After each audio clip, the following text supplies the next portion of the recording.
Hello दोस्तों, नमस्कार। SM किसी चैनल में मैं आप सभी लोगों का दिल से बहुत बहुत स्वागत करता हूं। दोस्तों, इस वीडियो को स्टार्ट करने से पहले ज़रूर कहना चाहूँगा, आज के दिन फ्री स्टॉक मार्केट क्लासेस इस चैनल के ऊपर जो वीडियो है, बहुत सारे लोगों ने देखा है कि बाजार शुरू होने से पहले एंड बाजार चलते वक्त हम लोगों ने कौन कौन सी चीज़ों को देखना चाहिए, जिससे आप लोग अंदाज़ा लगा सकते हो कि मार्केट ऊपर जाएगा या नीचे।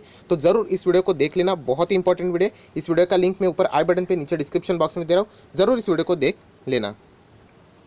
दोस्तों, अभी हम लोग आ चुके हैं बिल्कुल हमारे नॉर्मल स्क्रीन के ऊपर। एंड जैसे आपको पता है, सैटरडे संडे हम लोग बहुत सारे आप लोगों के कमेंट्स आते हैं, उसी टाइप के अलग अलग वीडियोस बनाने की कोशिश मैं यहाँ पे करते रहता हूँ। दोस्तों, यहाँ पे बात होने वाली है केमिकल सेक्टर के बारे में। अगर हम लोग बात करें अभी के फिलहाल की सिचुएशन में, अगर टॉप 3 सेक्टर्स बताए जाए जो कि सबसे ज़्यादा धूम मचा रहे, तो उसमें केमिकल सेक्टर भी आता है, राइट। सो केमिकल सेक्टर की अगर हम लोग बात करें तो एज़ यूजुअल, जैसे कि बहुत सारे लोगों के अच्छे कमेंट्स आते हैं कि सर, जैसे कि वॉरेन बफे जी ने भी कहा है कि जो बिज़नेस हमें समझ में नहीं आता है तो उसमें तो स्टॉक्स उठाने नहीं चाहिए। 110% बिल्कुल सही बात है। बट केमिकल सेक्टर की अगर हम लोग बात करें तो वहाँ पे तो जिस टाइप के रिटर्न्स मिलते हैं, मतलब देखा जाए तो आपको 10 से 15 स्टॉक ऐसे ही दिखा दूँ कि मतलब कोई भी उसमें आग बंद करके पैसा लगा देगा तो पैसा बन जाएगा, और वो बात सच भी है। सो ऐसे माहौल में हम लोगों ने क्या करना चाहिए, तो इससे रिलेटेड भी मैंने एक पहले वीडियो बनाया था कि वॉरेन बफे जी ने जो कहा है वो बिल्कुल सही है, बट केमिकल सेक्टर के स्टॉक भी आपके पोर्टफोलियो में होने चाहिए। एंड जब आप लोगों को ये चीज़ें समझ में नहीं आती कि कौन सा स्टॉक हमारे पोर्टफोलियो में होना चाहिए, तो सबसे बेस्ट तरीका होता है कि उस सेक्टर के टॉप स्टॉक्स को पिक कर लो। जैसे मैं कहता हूँ, मुझे रियलिटी सेक्टर बिल्कुल पसंद नहीं है, जो हम बोलते हैं ना, कंस्ट्रक्शन से रिलेटेड, प्रॉपर्टी से रिलेटेड, बट स्टिल मेरे पास है कौन से वाली जो टॉप लेवल के स्टॉक्स है। गोदरेज प्रॉपर्टीज़ की बात करें, ओबराय रियलिटी की बात करें, ऐसे स्टॉक यूजुअली हमारे पास रहते हैं। तो कल जाके अगर वहाँ पे भी छोटा मोटा कभी अच्छा न्यूज़ आता है तो इस स्टॉक से रिलेटेड भी मुझे फ़ायदा होता है। बाकी सारे के सारे स्टॉक पिटे हुए हैं। सो ऐसे माहौल में अगर हम लोग बात करें तो हमेशा हम लोगों ने क्या करना चाहिए, टॉप पिक्स को उठाना चाहिए जो फंडामेंटली बहुत ही मजबूत है, राइट। सो ऐसे ही कुछ बोलते हैं ना, केमिकल सेक्टर के हाथी मैं आप लोगों के सामने रखने वाला हूँ। अभी ऑब्वियसली जैसे मैंने शुरुआत में ही कहा कि केमिकल सेक्टर में इतने स्टॉक्स है, मैं आपको 20 स्टॉक ऐसे ही बता दूंगा जिन्होंने 100% के रिटर्न्स दिए, मतलब पैसा डबल ऐसे ही करके दिया है। सो 4-5 स्टॉक्स के नाम लेना मतलब ऐसा नहीं है कि बाकी के स्टॉक्स खराब हो गए, बट अगर आप एक मजबूती चाहते हो कि इन स्टॉक्स को कुछ होगा नहीं, तो ऐसे कुछ स्टॉक्स मैं आपके सामने यहाँ पे रखने वाला हूँ, राइट। सो पूरी चीज़ों को ध्यान से देख लेना। कुछ रिस्की स्टॉक भी ज़रूर बता दूंगा, बट वहाँ पे अलग लेवल की ही उनकी एक, हम कह सकते हैं, एक एडवांटेज वाला पॉइंट है। तो चलिए अभी एक एक स्टॉक को देख लेते हैं, बट उससे पहले आप देख सकते हो, ये देखिए केमिकल सेक्टर की मैं बात करूँ, ये देखो, ये पूरा चार्ट आपको देखने को मिल रहा है। ये सारे, ये देखिए, केमिकल सेक्टर के ही शेयर्स है। बहुत लंबी लिस्ट है ये, अगर आप देखते रहोगे ना तो बहुत लंबी। अभी इसमें से अगर आप लोगों को चुनना है, एंड वो भी अगर मैं बात करूँ, ये तो आधी लिस्ट है, पूरी लिस्ट तो मैंने निकाली भी नहीं है। सो चलिए अभी एक एक स्टॉक को देखते हैं। सबसे पहला, अगर केमिकल सेक्टर में अगर आपको जाना है तो मुझे ऐसा लगता है कि पीडीलाइट इंडस्ट्री, ये स्टॉक होना चाहिए, ऐसा मुझे लगता है। अभी आप पूछोगे ना कि क्यों आप ऐसा बोल रहे हो, तो उस क्यों का जवाब भी मैं ज़रूर देना चाहूँगा, राइट। आप, मैं ये भी चाहता हूँ कि आप भी इन चीज़ों का तलाश ज़रूर कीजिए। सबसे पहले पीडीलाइट इंडस्ट्री देखा जाए तो अलग अलग चीज़ों में भी ये इन्वॉल्व है। केमिकल की बात करें तो देखिए, कंस्ट्रक्शन में भी इनका बहुत अच्छा योगदान है। डॉक्टर फिक्सिट आप लोगों ने सुना है, यस, ये भी इन्हीं का ब्रांड है, आप यहाँ पे जाकर देख लेना। उसके साथ एमसील सुना होगा आप लोगों ने। एंड सबसे इनकी जो मोनोपोली है वो ग्लू सेक्टर की अगर हम लोग बात करें, ग्लू सेक्टर मतलब फेविकॉल, आप सभी लोगों को पता है। फेविकॉल में, फेविकॉल हो, फेविस्टिक हो, फेविक्विक हो, ये सभी के सभी इन्हीं के प्रोडक्ट्स है। अभी इनको कोई टक्कर देने वाला है ही नहीं, राइट। ये पूरी तरीके से मोनोपोली कैप्चर कर कर बैठे हुए हैं, एंड आज भी अच्छे तरीके से बिजनेस रन कर रहे हैं। सो एक fundamentally large cap company Pidilite industry, जो कि आप किसी भी लेवल पे खरीद सकते हो, बट एक कंडीशन है, फिर किसी भी लेवल पे खरीदोगे तो फिर लंबा खेलना पड़ेगा, राइट। आज खरीद कर अगर 4 दिन बाद बेचने की बात करें तो फिर ये चीज़ें वर्क नहीं करेगी। अगर आप कहते हो कि मैं 4-5 साल होल्ड करने के तैयार हूँ, पीडीलाइट इंडस्ट्री किधर नहीं जाने वाला है, वो आराम से आगे कंटिन्यू करने वाला है। बहुत ही सुंदर कंपनी है। एंड जैसे मैंने कहा, कुछ एडवांटेज वाली और बातें, लार्ज कैप तो है, बिजनेस मोनोपोली टाइप है, ओल्ड कंपनी है, प्लस अगर देखा जाए तो डेफ फ्री कंपनी है। ऐसे बहुत सारे एडवांटेज इस कंपनी के। आप चार्ट पैटर्न देखोगे ना तो आप इस कंपनी के पैर में पड़ जाओगे। ये देखिए, चार्ट पैटर्न ही देख लेना, कितना सुंदर चार्ट पैटर्न। इधर समझ में आता है कि वॉलेटिलिटी भी बहुत ही कम है। अप्स एंड डाउन्स तो रहेंगे, ये मत बोलना कि अब अप्स एंड डाउन्स नहीं है, बट ये देखिए जो एक पैटर्न नज़र आता है ना, एक डिसेंट पैटर्न नज़र यहाँ पे आ रहा है कि बहुत ही अच्छी तरीके से ग्रो होती है। 5 साल का भी देख लेते, ये देखिए अपसाइड पे है, बट ऐसा नहीं है कि इधर बाद में ऐसा, बाद में ऐसा, बाद में ऐसा, ऐसा नहीं है। डिसेंट कंपनी है, लार्ज कैप कंपनी है, 1.1 लाख करोड़ का मार्केट कैप है। मुझे नहीं पता कि ये कंपनी निफ्टी 50 में क्यों नहीं है। मैं ज़रूर चाहता हूँ कि ये कंपनी कभी ना कभी निफ्टी 50 का पार्ट बने। मैंने तो कितनी बार इसको खरीद के रखा है कि इस वक्त तो ये निफ्टी 50 में आएगा, इस वक्त तो आएगा, बट बहुत बार ये निफ्टी 50 में आते आते रह गया है। निफ्टी नेक्स्ट 50 का पार्ट है, बट हमें क्या फ़र्क पड़ता है, जब मैं हमेशा आप लोगों को कहता हूँ कि एक बार इसका नाम आया था तभी ये लगभग चल रहा था 1100-1200 के आसपास, एंड बाद में बताया कि ये नहीं आ रहा है निफ्टी 50 में, तो ये स्टॉक 1000 का हो गया था। तो जैसे आप लोगों को पता है पीटी में हम लोग गोल्डन रूल फॉलो करते हैं, फंडामेंटल स्ट्रॉन्ग है, यस। सेकंड टाइम दे सकते हो, यस। आज देखो 2100 का हो गया, 2200 का हो गया, आप ऐसे भी कह सकते हो। सो कंपनी कमाल की है पिडिलाइट इंडस्ट्री। मुझे ऐसा लगता है कि अगर आप जाना ही चाहते हो तो ये कंपनी बहुत ही सुंदर है।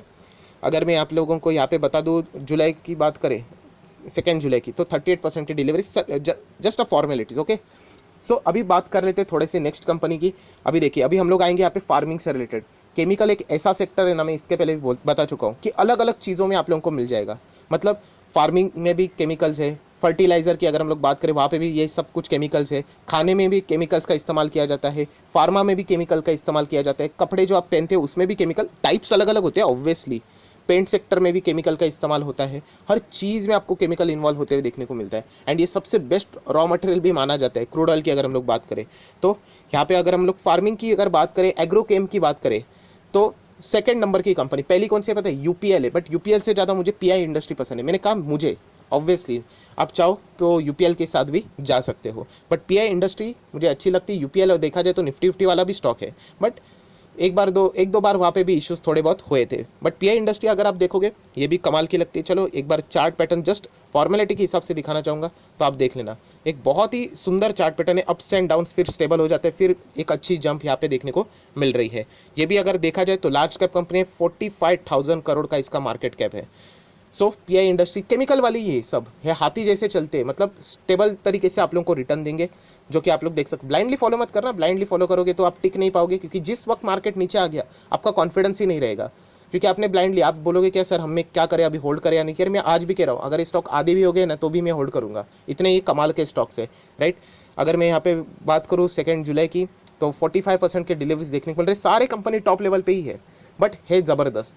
आज खरीदोगे तो आने वाले कुछ सालों के बाद यही बाइंग लेवल आप लोगों का 52 एक लो लेवल रहने वाला है, बट टाइम देना आना चाहिए। थर्ड अगर बात करें, थोड़ा सा रिस्की ले लेते हैं, मिड कैप क्वालिटी का बट बहुत ही मजबूत, नवीन फ्लोरिन इंटरनेशनल लिमिटेड। ये तो मैंने बहुत बार आप लोगों को बता चुका हूँ, इंडिविजुअल वीडियो बना चुका हूँ, कंपनी के नंबर्स के बारे में जिक्र हो चुका है, सबके सब बढ़िया नंबर्स है। पर एक डिसएडवांटेज है, डिसएडवांटेज मतलब मिड कैप है, मिड कैप मतलब तैयारी होनी चाहिए, बोलते हैं ना, मेंटली प्रिपेयर्डनेस रहना चाहिए कि हाँ ठीक है, कंपनी कभी 20% नीचे आ गई तो ओके, क्योंकि ये मिड कैप है, उसके ऊपर वो टैग लगा हुआ है, तो ये उतने वॉलेटिलिटी यूजुअली दिखाते हैं। तो मुझे उससे कोई दिक्कत नहीं है, क्योंकि मुझे पता है ये भागेगा तभी 7, 8, 10 आराम से इतना % के रिटर्न्स देता है। जो लोग इसमें शेयर होल्डर है उनको पता है कि इसकी तेज़ी कैसी रहती है, 2-2, 3-3, 4-4% गिरेगा, बट भागते वक्त इतना सॉलिड भागता है कि सारे जितनी गिरावट है वो एक ही दिन में रिकवर कर देता है। एंड कंपनी का बिजनेस भी बहुत ही सॉलिड है। मैक्सिमम चार्ट पैटर्न भी आप देख लोगे यहाँ पे तो आपको अंदाज़ा यहाँ पे आ जाएगा। ये देखिए, बहुत ही कमाल का चार्ट पैटर्न देखने को यहाँ पे मिल रहा है। बट अगेन कह रहा हूँ दोस्तों कि ये मिड कैप क्वालिटी का, ये चीज़ आप लोगों ने भूलनी नहीं चाहिए। लार्ज कैप बनने के लिए भी इसको देखा जाए ना तो 2000 करोड़ के ही मार्केट कैप का रिक्वायरमेंट है। सो कंपनी का प्राइस ऐसे ही बढ़ते रहा तो उसके बाद ये लार्ज कैप कैटेगरी में भी आ सकता है। हालांकि एक बार आप 20,000 करोड़ का मार्केट कैप को टच किया मतलब आप लार्ज कैप नहीं बनते, आपको कंटिन्यूएशन में वो चीज़ों को रखना पड़ता है। बट ये भी कमाल की कंपनी है जो कि आप लोग यहाँ पे देख सकते हो। सो यहाँ पे 2 जुलाई की बात करें, सो 11-12% के आसपास ये चीज़ें देखने को मिल रही है। एंड ये स्टॉक मैं आज नहीं बता रहा हूँ, इसके पहले भी आप लोगों को इसके ऊपर 10-15 वीडियोस मिल जाएंगे, राइट। बट हम लोग उसी दायरे में काम करेंगे, अननेसेसरली उधर उधर के स्टॉक उठाने नहीं है जहाँ पे बहुत ज़्यादा रिस्क है, राइट। सो ये अभी तक 3 स्टॉक्स मैंने बता दिया, अभी आ जाते हैं फोर्थ। इसका अगर मैं नाम नहीं लूँगा तो केमिकल सेक्टर का ही अपमान हो जाएगा, दीपक नाइट्रेट, राइट। एक बार मैंने पोर्टफोलियो भी आप लोगों के लिए बनाया था, 500 रुपये का पोर्टफोलियो, अगर आप देखना चाहते हो तो ये देखिए दोस्तों, हम लोग आ चुके हैं, ये मेरी प्लेलिस्ट है उसके ऊपर हम लोग यहाँ पे आ चुके हैं। तो ये देखिए यहाँ पे मैं थोड़ा, हाँ चलो मिल गया, तो स्टॉक बिलो 500 ये वाला एक बार वीडियो देख लेना, उसमें आप लोगों को समझ में आएगा। दीपक नाइट्रेट तभी 400 रुपये के आसपास था, एंड आज आप लोग देख सकते हो कि कहाँ से कहाँ आ गया। तो कंपनी बहुत ही सॉलिड है, एंड अभी भी देखा जाए तो आगे इसका परफॉर्मेंस कंटिन्यू यहाँ पे रह सकता है। देखिए अभी कंपनी, प्रॉब्लम क्या होगा, देखिए 1 साल के मैं रिटर्न्स दिखा दूँ ना, कितना है 271% की रिटर्न, मतलब खतरनाक ही रिटर्न्स है। सो अभी यहाँ पे इतने रिटर्न्स देने के बाद ना कंपनी प्रॉफिट बुकिंग दिखाती है, छोटा मोटा एक एक्सक्यूज़ मिलना चाहिए बस, काफ़ी हो गया, आराम से प्रॉफिट बुकिंग हो जाएगी, 20-30% भी आराम से हो सकता है। फिर भी जो पुराने शेयर होल्डर है उनको तो कोई फ़र्क एज सच पड़ेगा नहीं।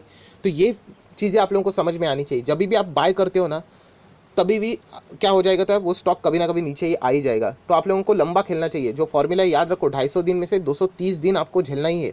वो 20 दिन में आप लोगों को फिर बाद में मुनाफा देगा। अभी ये जो पुराने शेयर होल्डर है जिन्होंने एक एक साल होल्ड किया, आज उनके पास ज़बरदस्त सिक्योरिटी है कि कल जाकर अगर ये स्टॉक आधा भी हो गया फिर भी वो आराम से प्रॉफिट लेकर निकल सकते हैं। ये सबसे बड़ा एडवांटेज होता है लॉन्ग टर्म का, कि अगर आप 3-4 साल रुक जाते हो एंड उसके बाद अगर आपके रिटर्न 100-200% तक चले जाते हैं, फिर आप लोग ऑटोमेटिकली सेफ हो जाते हैं। इवन दो उस कंपनी में कुछ गड़बड़ हो गया और स्टॉक गिर गया 50% भी, फिर भी आपके पास मतलब टाइम होता है उस स्टॉक को बेचकर प्रॉफिट में ही निकालने का। इसके ऊपर भी एक अलग से वीडियो बनाऊंगा कि कितने सारे एडवांटेजेस है लॉन्ग टर्म के। बट फिलहाल बात करेंगे दीपक नाइट्रेट की।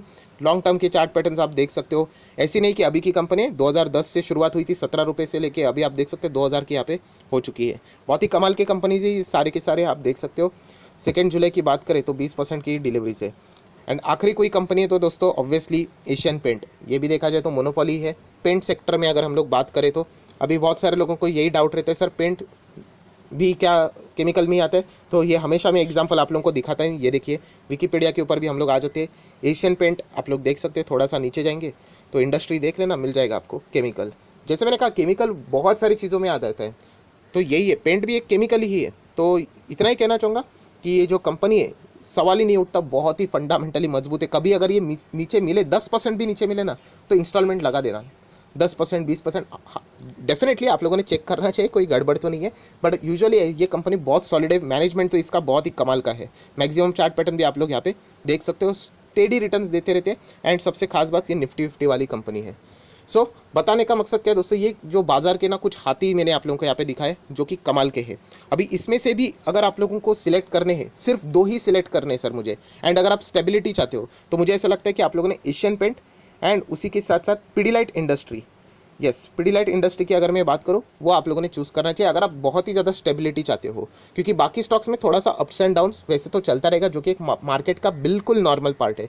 बट वो भी अगर आपको कम चाहिए then Asian Paint and Pidilite industry ये सबसे बेस्ट स्टॉक है, ऐसा मुझे यहाँ पे लगता है। बाकी के भी कमाल के। अभी जैसे मैंने शुरुआत में ही डिस्क्लेमर दिया था कि Vinati Organics, Aarti Industries, Atul Limited, Rossari Biotech, Laxmi Organic, right, इन कंपनीज के नाम मैंने नहीं लिए। इसका अर्थ ये नहीं कि वो ख़राब हो गए करके, मैंने सिर्फ ये बता दिया कि ये कंपनी स्टेबल है कंपैरेटिवली। वॉलेटिलिटी कम नज़र यहाँ पे आ जाएगी एक अच्छा खासा परफॉर्मेंस देने के लिए। सो इतना ही कहना चाहूँगा, ये 5 स्टॉक्स बहुत ही कमाल के हैं दोस्तों। ज़रूर इनके ऊपर स्टडी करना। ये मैंने बातें आप लोगों के सामने में हमेशा रखता हूँ, ये स्टडी करने के लिए देता हूँ। कोई रिकमेंडेशन वाली चीज़ें नहीं है यहाँ पे। रिकमेंडेशन ही देना है तो 1 सेकंड का काम होता है, ये खरीद लो, ये खरीद लो, ये खरीद लो, बात खत्म। बट वो उसमें कोई मज़ा नहीं, आप में कोई डेवलपमेंट आप में वहाँ पे होगी नहीं। सो इस 5 स्टॉक को ज़रूर स्टडी करना। पाँचों के पाँचों स्टॉक बहुत ही कमाल के हाथी है स्टॉक्स के। अगर आप इसी वीडियो को 2 से 3 साल बाद देखोगे तो आपको देखने को मिलेगा ये स्टॉक और भी हायर लेवल पे ही परफॉर्म करते हुए देखने को मिल जाएंगे। सो आई आशा करता हूँ आपको वीडियो पसंद आएगा तो जरूर लाइक एंड शेयर कर देना। So that's it, thank you very much दोस्तों। We will be meeting our next video. तब तक के लिए बाय बाय।